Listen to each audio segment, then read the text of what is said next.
I'm Brit Howell, and I'm one of the owners of Vicious Autoworks. In this video, I'm going to show you guys how to properly prep and paint a front lip. Please like our page on Facebook at Vicious Autoworks LLC, and please subscribe to us on YouTube at Vicious Autoworks. Thank you.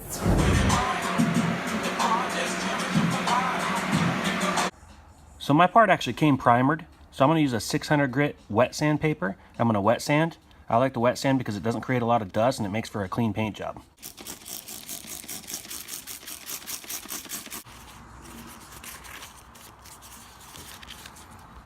If you guys ordered a part and you're not sure if it's primed or not, an easy way to check is just take your sandpaper, take a small spot, and do a little circle action. And I'm going a little crazy because I know mine's primered, but this is just to show you guys an example.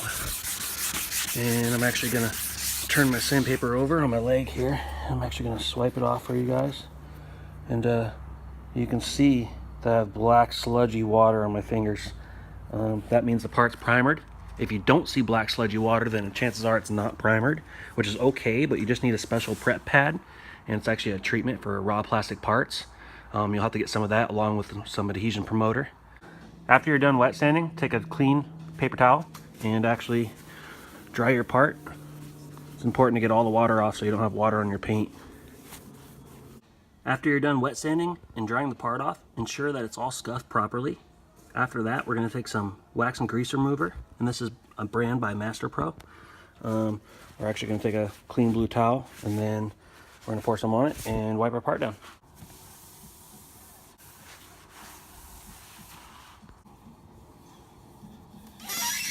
Now, if you're like me and you sand a little too much in some areas, you'll actually go through your primer to raw plastic, and you don't want to do that, but it's okay.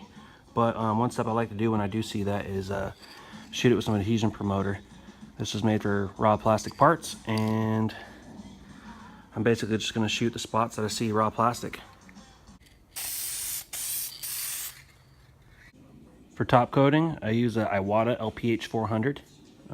This is a gravity fed HVLP gun. It's one of my favorite guns, so that's what I use.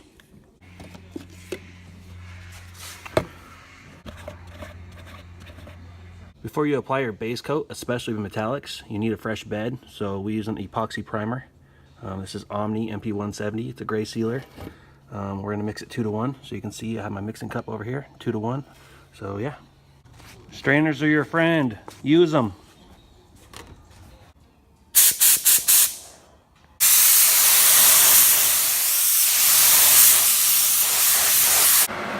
And that's the epoxy primer applied. Now it's time to apply my first coat of base coat. On this coat, I'm not trying to make it look perfect. If you try to make it look perfect on the first coat, you're gonna run it, so don't do that.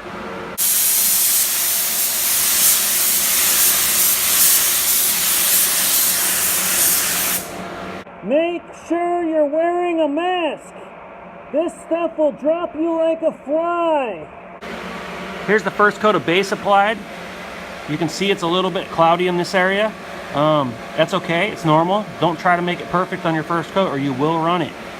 So you'll see that after a couple more coats it'll have full coverage. Make sure you stir your paint really good. If the paint's been sitting for a while, a lot of times the metallics and the pearls will settle on the bottom.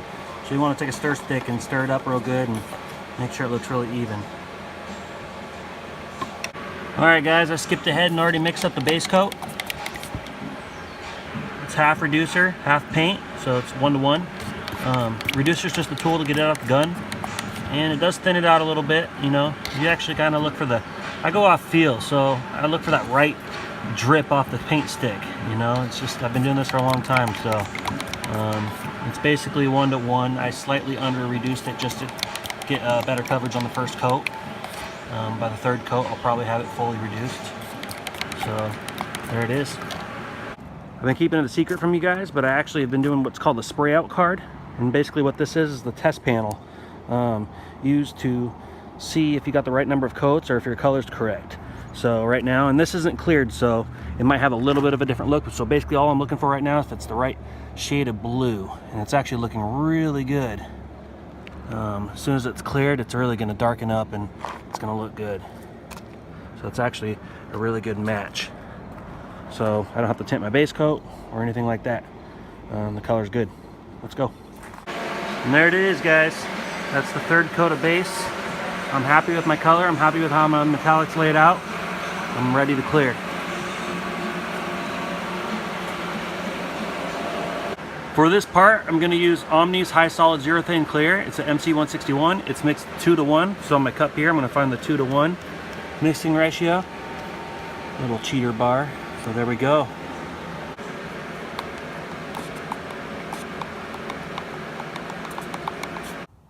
And there she is, guys. That's 2 coats of clear. That's about all you need on a part like this. Any more and you risk running it in some of these critical areas like this here. Tomorrow I'm going to go ahead and install it and then do a light cut and buff on it. There's not much dirt in it, but I'm very picky with my cars. So in between each product, I clean my gun fully. And when you're done, you want to clean your gun too, because you don't want any surprises next time you go to paint. These guns are very, very expensive, and you can't afford to just let paint sit in them. Nope.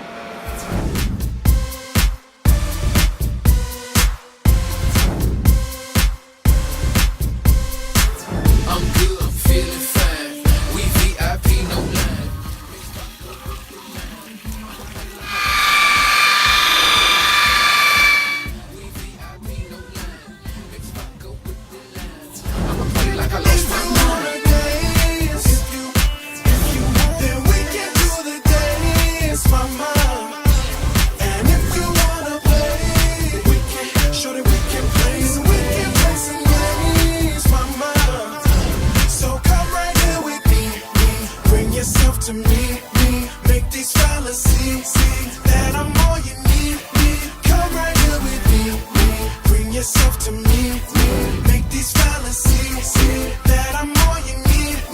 Come right here. 1 to the 2, 3 to the 4, 2 shots of Patron, but I need 4 more. Never seen a girl like you before. She get up, get down, and get it on the floor. Spin it right round, bring it right back. Drop it like a size, you know I like that. Halfway